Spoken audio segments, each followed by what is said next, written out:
Well, we try to use it as much as anything to try to get our bodies feeling a little bit better. We've had several very physical weeks in a row, and had a lot of guys that were playing through bumps and bruises that honestly didn't feel all that well.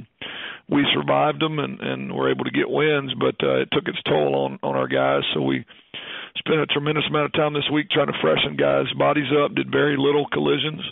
Spent some time working with young guys that have not gotten reps, which was good, and it's nice to see those guys and kind of what the future looks like for us. But we did start working towards South Al late in the week, and thought we got a couple good solid days in to prepare for them. And at this point, it's just about us trying to continue to improve. I've been proud of the guys' work ethic and how we've developed throughout the course of the year. We're a better team right now than we were when the season started, and we need to be with with a tough four-game stretch down at the end of the season to try to maintain our spot.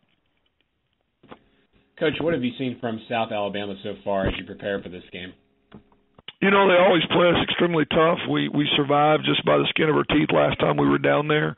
They've always played really physical football. I think they're doing a great job defensively. Kane Womack, the D coordinator's got them playing at a tremendously high level. I know they've made some changes on offense, but it seemed to have settled them down. And I just have always felt like when you go down there, you got to play your best because they play really, really well at home.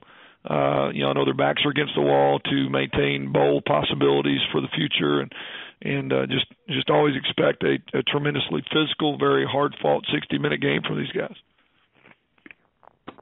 Thank you, Coach. We'll go to questions now from Luke Matheson. Hey, Coach, how's Warren Wan looking? You expect to get him back this week?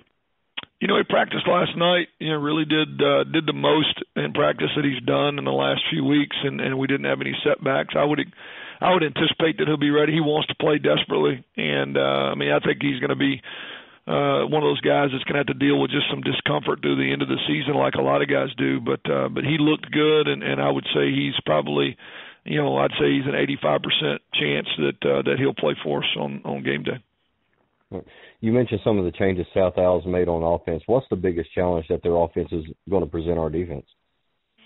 They're built well. They're big, physical running backs. Both quarterbacks, depending on which one you get, can run. I think they've started to formation you a little bit differently and create some gap issues and some assignment issues differently than what they were doing prior to the change. But I think the main thing is just they do a good job of playing physical brand of football. You got to tackle well and you got to get guys on the ground.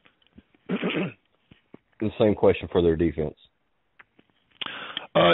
Kane they've had a really, really good season defensively. They've not given up a lot of points. They've made it tough for you to score. I think they're very patient, I think is a good way to say it defensively. They make sure you keep things in front of them.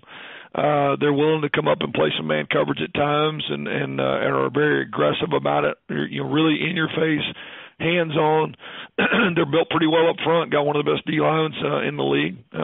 So it presents a challenge. They've just not been scored. Nobody scored a lot of points on them. It's been low scoring games for the most part all year, and they've played really good defensively for the last couple of years.